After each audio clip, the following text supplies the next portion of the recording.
The Tomb. Sedibus ut soltim placidis in morte quiescam. Virgil. In relating the circumstances which have led to my confinement within this refuge for the demented, I am aware that my present position will create a natural doubt of the authenticity of my narrative. It is an unfortunate fact that the bulk of humanity is too limited in its mental vision to weigh with patience and intelligence those isolated phenomena seen and felt only by a psychologically sensitive few, which lie outside its common experience.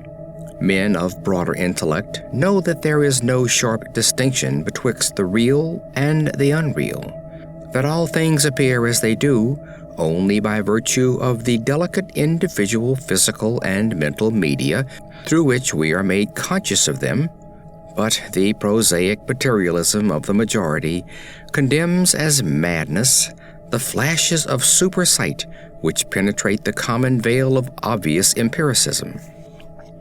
My name is Jervas Dudley, and from earliest childhood I have been a dreamer and a visionary. Wealthy beyond the necessity of a commercial life, and temperamentally unfitted for the formal studies and social recreations of my acquaintances, I have dwelt ever in realms apart from the visible world, spending my youth and adolescence in ancient and little-known books, and in roaming the fields and groves of the region near my ancestral home. I do not think that what I read in these books or saw in these fields and groves was exactly what other boys read and saw there. But of this I must say little, since detailed speech would but confirm those cruel slanders upon my intellect, which I sometimes overhear from the whispers of the stealthy attendants around me. It is sufficient for me to relate events without analyzing causes. I have said that I dwelt apart from the visible world, but I have not said that I dwelt alone. This no human creature may do, for lacking the fellowship of the living, he inevitably draws upon the companionship of things that are not or are no longer living. Close by my home, there lies a singular wooded hollow, in whose twilight deeps I spent most of my time, reading, thinking, and dreaming. Down its moss-covered slopes, my first steps of infancy were taken, and around its grotesquely gnarled oak trees, my first fancies of boyhood were woven. Well did I come to know the presiding dryads of those trees, and often have I watched their wild dances in the struggling beams of waning moon, but of these things I must not now speak. I will only tell of the lone tomb in the darkness of the hillside thickets, the deserted tomb of the Hydes, an old and exalted family whose last direct descendant had been lain within its black recesses many decades before my birth. The vault to which I refer is an ancient granite, weathered and discolored by the mists and dampness of generations. Excavated back into the hillside, the structure is visible only at the entrance. The door, a ponderous and forbidding slab of stone, hangs upon rusted iron hinges and is fastened ajar in a queerly sinister way by means of heavy iron chains and padlocks, according to a gruesome fashion of half a century ago. The abode of the race whose scions are inured had once crowned the declivity which holds the tomb, but had long since fallen victim to the flames which sprang up from a disastrous stroke of lightning. Of the midnight storm which destroyed this gloomy mansion, the older inhabitants of the region sometimes speak in hushed and uneasy voices, alluding to what they call divine wrath, in a manner that in later years vaguely increased the always strong fascination which I felt for the forest-darkened sepulchre. One man only had perished in the fire. When the last of the Hydes was buried in this place of shade and stillness, the sad urnful of ashes had come from a distant land to which the family had repaired when the mansion burned down. No one remains to lay flowers before the granite portal, and few cared to brave the depressing shadows which seemed to linger strangely about the water-worn stones. I shall never forget the afternoon when first I stumbled upon the half-hidden house of the dead. It was in midsummer, when the alchemy of nature transmutes the sylvan landscape to one vivid and almost homogeneous mass of green. When the senses are well-nigh intoxicated with the surging seas of moist verdure and the subtly indefinable odors of the soil and the vegetation. In such surroundings, the mind loses its perspective, time and space become trivial and unreal, and echoes of a forgotten prehistoric past beat insistently upon the enthralled consciousness. All the day I had been wandering through the mystic groves of the hollow, thinking thoughts I need not discuss and conversing with things I need not name. In years a child of 10, I had seen and heard many wonders unknown to the throng, and was oddly aged in certain respects. When, upon forcing my way between two savage clumps of briars, I suddenly encountered the entrance of the vault, I had no knowledge of what I had discovered. The dark blocks of granite, the door so curiously ajar, and the funereal carvings above the arch aroused in me no associations of mournful or terrible character. Of graves and tombs I knew and imagined much, but had on account of my peculiar temperament been kept from all personal contact with churchyards and cemeteries. The strange stone house on the woodland slope was to me only a source of interest and speculation, and its cold, damp interior, into which I vainly peered through the aperture so tantalizingly left, contained for me no hint of death or decay. But in that instant of curiosity was born the madly unreasoning desire which has brought me to this hell of confinement. Spurred on by a voice which must have come from the hideous soul of the forest, I resolved to enter the beckoning gloom in spite of the ponderous chains which barred my passage. In the waning light of day, I alternately rattled the rusty implements with a view to throwing wide the stone door, and essayed to squeeze my slight form through the space already provided. But neither plan met with success. At first curious, I was now frantic, and when, in the thickening twilight, I returned to my home, I had sworn to the 100 gods of the grove that at any cost I would someday force an entrance to the black, chilly depths that seemed calling out to me. The physician with the iron-gray beard who comes each day to my room once told a visitor that this decision marked the beginning of a pitiful monomania. But I will leave final judgment to my readers when they shall have learned all. The months following my discovery were spent in futile attempts to force the complicated padlock of the slightly open vault, and in carefully guarded inquiries regarding the nature and history of the structure.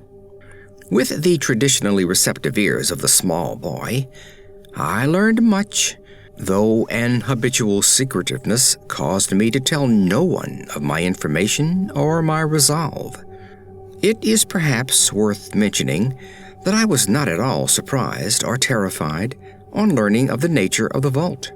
My rather original ideas regarding life and death had caused me to associate the cold clay with the breathing body in a vague fashion, and I felt that the great sinister family of the burned-down mansion was in some way represented within the stone space I sought to explore.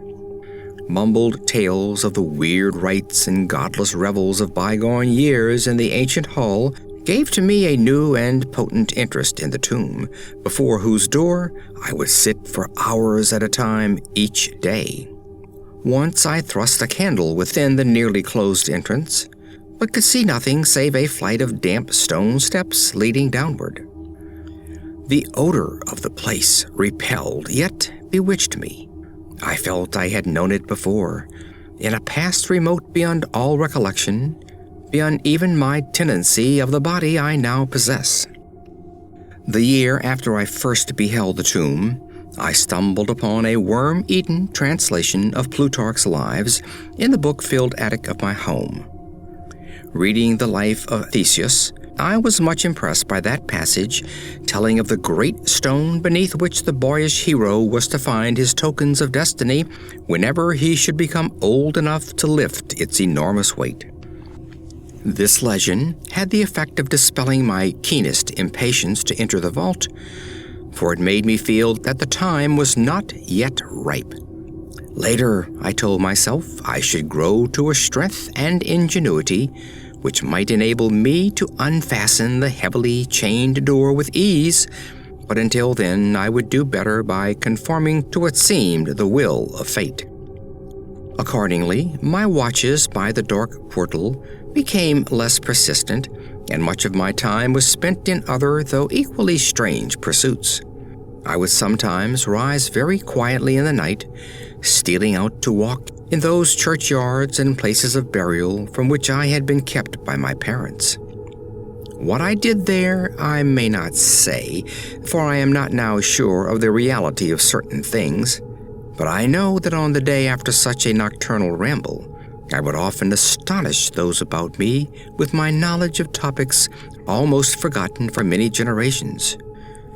It was after a night like this that I shocked the community with a queer conceit about the burial of the rich and celebrated Squire Brewster, a maker of local history, who was interred in 1711, and whose slate headstone, bearing a graven skull and crossbones, was slowly crumbling to powder. In a moment of childish imagination, I vowed not only that the undertaker, Goodman Simpson, had stolen the silver-buckled shoes, silken hose, and satin small clothes of the deceased before burial, but that the squire himself, not fully inanimate, had turned twice in his mound-covered coffin on the day of interment. But the idea of entering the tomb never left my thoughts, being indeed stimulated by the unexpected genealogical discovery that my own maternal ancestry possessed at least a slight link with the supposedly extinct family of the Hydes. Last of my paternal race, I was likewise the last of this older and more mysterious line. I began to feel that the tomb was mine, and to look forward with hot eagerness to the time when I might pass within that stone door and down those slimy stone steps in the dark. I now formed the habit of listening very intently at the slightly opened portal, choosing my favorite hours of midnight stillness for the odd vigil. By the time I came of age, I had made a small clearing in the thicket before the mold-stained facade of the hillside, allowing the surrounding vegetation to encircle and overhang the space like the walls and roof of a sylvan bower. This bower was my temple, the fastened door of my shrine, and here I would lie outstretched on the mossy ground, thinking strange thoughts and dreaming of strange dreams. The night of the first revelation was a sultry one. I must have fallen asleep from fatigue, for it was with a distinct sense of awakening that I heard the voices. Of those tones and accents I hesitate to speak. Of their quality I will not speak, but I may say that they presented certain uncanny differences in vocabulary, pronunciation, and mode of utterance. Every shade of New England dialect, from the uncouth syllables of the Puritan colonists to the precise rhetoric of 50 years ago, seemed represented in that shadowy colloquy, though it was only later that I noticed the fact. At the time, indeed, my attention was distracted from this matter by another phenomenon, a phenomenon so fleeting that I could not take oath upon its reality. I barely fancied that as I awoke, a light had been hurriedly extinguished within the sunken sepulchre. I do not think I was either astounded or panic-stricken, but I know that I was greatly and permanently changed that night. Upon returning home, I went with much directness to a rotting chest in the attic, wherein I found the key which next day unlocked with ease the barrier I had so long stormed in vain. It was in the soft glow of late afternoon that I first entered the vault on the abandoned slope. A spell was upon me, and my heart leaped with an exultation I can but ill describe. As I closed the door behind me and descended the dripping steps by the light of my lone candle, I seemed to know the way, and though the candle sputtered with the stifling reek of the place, I felt singularly at home in the musty charnel house air. Looking about me, I beheld many marble slabs bearing coffins, or the remains of coffins. Some of these were sealed and intact, but others had nearly vanished, leaving the silver handles and plates isolated amid certain curious heaps of whitish dust. Upon one plate I read the name of Sir Geoffrey Hyde, who had come from Sussex in 1640 and died here a few years later. In a conspicuous alcove was one fairly well preserved and untenanted casket, adorned with a single name which brought to me both a smile and a shudder. An odd impulse caused me to climb upon the broad slab, extinguish my candle, and lie down within the vacant box. In the gray light of dawn, I staggered from the vault and locked the chain of the door behind me. I was no longer a young man, though but 21 winters had chilled my bodily frame. Early rising villagers who observed my homeward progress looked at me strangely and marveled at the signs of ribald revelry which they saw in one whose life was known to be sober and solitary. I did not appear before my parents till after a long and refreshing sleep. Henceforward I haunted the tomb each night, seeing, hearing, and doing things I must never reveal. My speech, always susceptible to environmental influences, was the first thing to succumb to the change, and my suddenly acquired orgasm of diction was soon remarked upon. Later, a queer boldness and recklessness came into my demeanor, till I unconsciously grew to possess the bearing of a man of the world, despite my lifelong seclusion. My formerly silent tongue waxed voluble with the easy grace of a Chesterfield, or the godless cynicism of a Rochester. I displayed a peculiar erudition, utterly unlike the fantastic monkish lore over which I had pored in youth, and covered the fly leaves of my books with facile impromptu epigrams, which brought up suggestions of Gay, Prior, and the sprightliest of Augustan wits and rhymesters. One morning at breakfast, I came close to disaster by declaring in palpably licorice accents an infusion of 18th century bacchanalian mirth, a bit of Georgian playfulness never recorded in a book, which ran something like this. Come hither, my lads, with your tankards of ale, and drink to the present before it shall fail. Pile each on your platter a mountain of beef, for 'tis eating and drinking that bring us relief. So fill up your glass, so life will soon pass. When you're dead, you'll ne'er drink to your king or your lass. An osirone had a red nose, so they say, but what's a red nose if you're happy and gay? Gad split me, I'd rather be red whilst I'm here than white as a lily and dead half a year. So Betty, my miss, come give me a kiss. In hell there's no innkeeper's daughter like this. Young Harry, propped up just as straight as he's able, will soon lose his wig and slip under the table. But fill up your goblets and pass 'em around, better under the table than under the ground. So revel and chaff as ye thirstily quaff. Under 6 feet of dirt, 'tis less easy to laugh. The fiends strike me blue, I'm scarce able to walk, and damn me if I can stand upright or talk. Here, landlord, bid Betty to summon a chair. I'll try home for a while, for my wife is not there. So lend me a hand, I'm not able to stand, but I'm gay whilst I linger on top of the land. About this time, I conceived my present fear of fire and thunderstorms. Previously indifferent to such things, I had now an unspeakable horror of them, and would retire to the innermost recesses of the house whenever the heavens threatened an electrical display. A favorite haunt of mine during the day was the ruined cellar of the mansion that had burned down, and in fancy I would picture the structure as it had been in its prime. On one occasion, I startled a villager by leading him confidently to a shallow sub-cellar, of whose existence I seemed to know, in spite of the fact that it had been unseen and forgotten for many generations. At last came that which I had long feared. My parents, alarmed at the altered manner and appearance of their only son, commenced to exert over my movements a kindly espionage which threatened to result in disaster. I had told no one of my visits to the tomb, having guarded my secret purpose with religious zeal since childhood, but now I was forced to exercise care in threading the mazes of the wooded hollow, that I might throw off a possible pursuer. My key to the vault I kept suspended from a cord about my neck, its presence known only to me. I never carried out of the sepulchre any of the things I came upon whilst within its walls.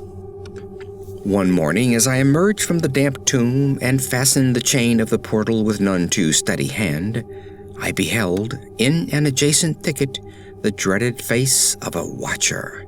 Surely the end was near, for my bower was discovered and the objective of my nocturnal journeys revealed. The man did not accost me, so I hastened home in an effort to overhear what he might report to my careworn father. Were my sojourns beyond the chain door about to be proclaimed to the world? Imagine my delighted astonishment on hearing the spy inform my parent, in cautious whisper, that I had spent the night in the bower outside the tomb, my sleep-filmed eyes fixed upon the crevice where the padlocked portal stood ajar. By what miracle had the watcher been thus deluded? I was now convinced that a supernatural agency protected me. Made bold by this heaven-sent circumstance, I began to resume perfect openness in going to the vault, confident that no one would witness my entrance.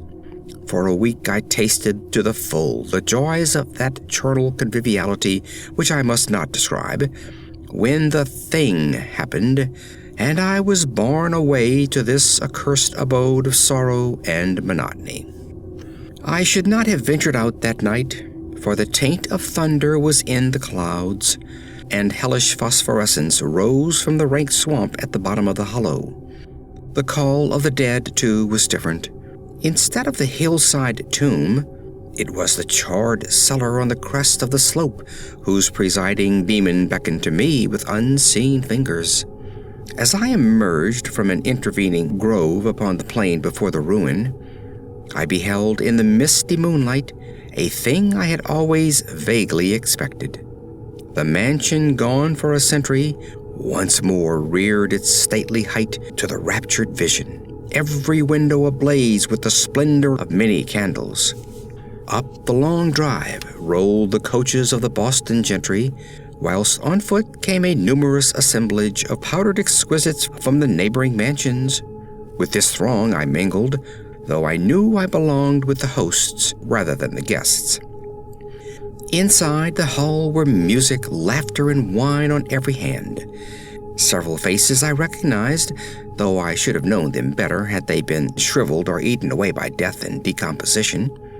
Amid a wild and reckless throng, I was the wildest and most abandoned. Gay blasphemy poured in torrents from my lips, and in my shocking sallies I heeded no law of God, man, or nature. Suddenly, a peal of thunder, resonant even above the din of the swinish revelry, clave the very roof and laid a hush of fear upon the boisterous company. Red tongues of flame and searing gusts of heat engulfed the house, and the roisterers, struck with terror at the descent of a calamity which seemed to transcend the bounds of unguided nature, fled shrieking into the night. I alone remained, riveted to my seat by a groveling fear which I had never felt before. And then a second horror took possession of my soul. Burnt alive to ashes, my body dispersed by the four winds, I might never lie in the tomb of Hyde. Was not my coffin prepared for me? Had I not a right to rest till eternity amongst the descendants of Sir Geoffrey Hyde? I would claim my heritage of death, even though my soul goes seeking through the ages for another corporeal tenement to represent it on that vacant slab in the alcove of the vault. Gervas Hyde should never share the sad fate of Palinurus. As the phantom of the burning house faded, I found myself screaming and struggling madly in the arms of two men, one of whom was the spy who had followed me to the tomb. Rain was pouring down in torrents, and upon the southern horizon were flashes of the lightning that had so lately passed over our heads. My father, his face lined with sorrow, stood by as I shouted my demands to be laid within the tomb, frequently admonishing my captors to treat me as gently as they could.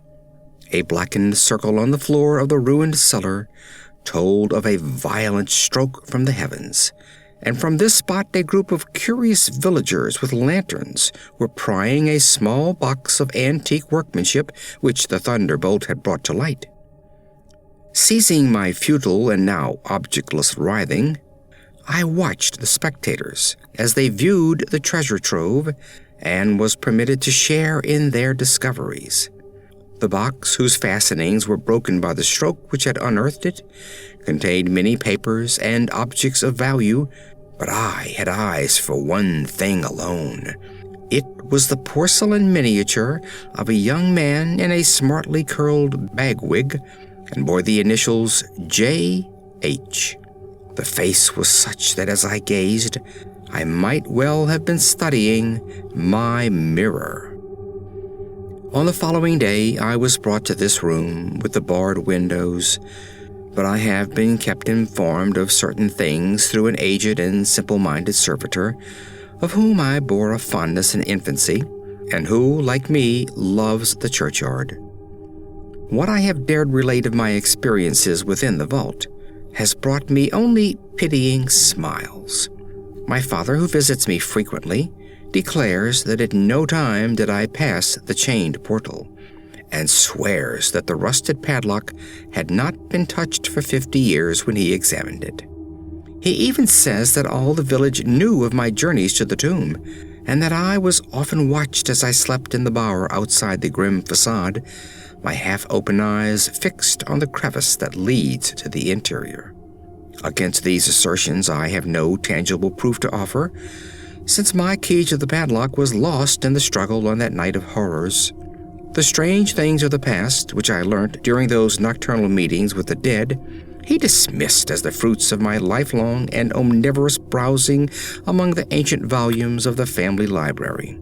Had it not been for my old servant Hiram, I should have by this time become quite convinced of my madness. But Hiram, loyal to the last, has held faith in me, and has done that which impels me to make public at least a part of my story.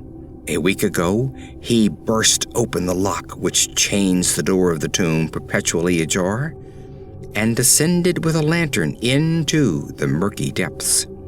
On a slab in an alcove, he found an old but empty coffin, whose tarnished plate bears the single word Gervas.